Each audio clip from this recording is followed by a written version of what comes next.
In this lesson, you will learn to determine the lengths of two sides of a 45-45-90 or a 30-60-90 triangle when the length of the third side is known. So beginning with the 45-45-90 triangle, what that means is that we have a 45 degree, and a 90 degree angle.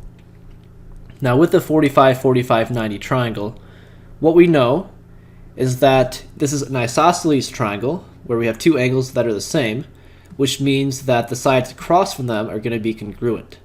So the side across from the two 45 degree angles are going to be equal.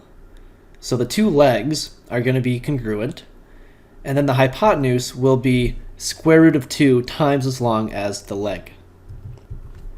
So for example, if the one leg was 6 inches, then the other leg would also be 6 inches, and the hypotenuse would be 6 times the square root of 2 inches. Looking at the same theorem, if you were given the hypotenuse being 4 inches, and you're trying to find the legs. Now we know that if we take a leg and multiply by the square root of 2, then we're going to get the hypotenuse. Well, what times the square root of 2 would give me 4? Well, I could go the other way and solve that by dividing 4 by the square root of 2. So if I take 4 divided by the square root of 2, that's going to be the solution for both of the legs.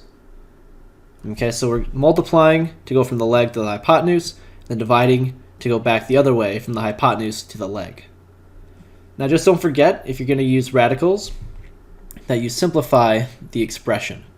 So we're not allowed to have a radical in the denominator. So I need to take the fraction and multiply the numerator and denominator by the square root of 2.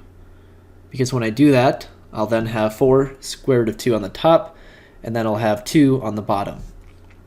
And then 4 divided by 2 can cancel. I'm left with a 2 over 1. So my leg lengths would be 2 times the square root of 2. Now the 30-60-90 theorem says that if we have a 30 degree angle, 60 degree angle, and a 90 degree angle, then the hypotenuse will be twice as long as the shorter leg. And the longer leg would be the square root of 3 times as long as the shorter leg. And when we say the shorter leg, we're referring to the leg across from the 30 degree angle. So if we take the side across from the 30 degree angle over here, multiply whatever that is times 2, I'm going to get the hypotenuse, and then multiply by the square root of 3 to get the other side. So if, for example, this side were 8 inches, then the hypotenuse would be times 2, which would be 16 inches, and then the other leg would be 8 times the square root of 3 inches. Now if you were given other information, instead of the side across from the 30 degree angle, maybe instead you're given the hypotenuse. So if you're given the hypotenuse, same rules apply, where we know that the side across from the 30 degree angle will be where I begin, and take that and multiply by 2 to get to the hypotenuse.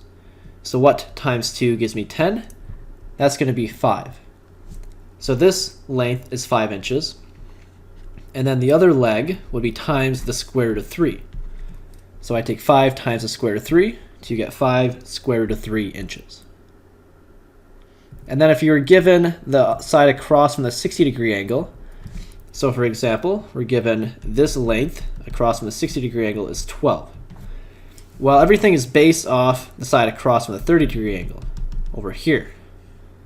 So if we know this side, we know that the hypotenuse is times 2, and then the other side is going to be times the square root of 3. So something times the square root of 3 gives me 12. While going the other way, I could take 12 divided by the square root of 3, and that's going to give me this answer. So we have 12 divided by square root of 3. Just make sure you simplify the fraction by getting rid of the radical in the denominator. So I multiply the numerator and denominator by the square root of 3 to get 12 square root of 3 on the top, and then 3 on the bottom. And that should be 3, not square root of 3. And the 12 divided by 3 would cancel. I have 4 square root of 3 left over. So right here is 4 square root of 3, and then multiply by 2 to get the hypotenuse, which would give me 8 times the square root of 3. And that concludes our lesson for today. We will see you next time.